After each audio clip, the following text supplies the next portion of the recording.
بسم اللہ الرحمن الرحیم۔ السلام علیکم ورحمۃ اللہ وبرکاتہ۔ اللہ پاک اکثر ٹوٹی ہوئی چیزوں کو بڑی خوبصورتی سے کسی تعمیری مقصد کے لیے استعمال کرتا ہے، جیسے کہ ٹوٹ کے بکھرے ہوئے بادلوں سے بارش برساتا ہے۔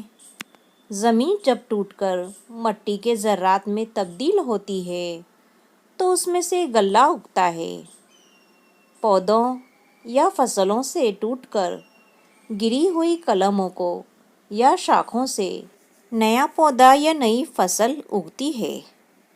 اگر آپ کا دل ٹوٹ کر ٹکڑے ٹکڑے ہو جائے تو یقین رکھیں کہ اب آپ سے اللہ کوئی بڑا کام لے گا۔ ایسے ہی اسلامک ویڈیوز دیکھنے کے لیے ویڈیو کو لائک، شیئر اور چینل کو سبسکرائب ضرور کیجیے گا تاکہ آنے والی ویڈیو آپ تک پہنچ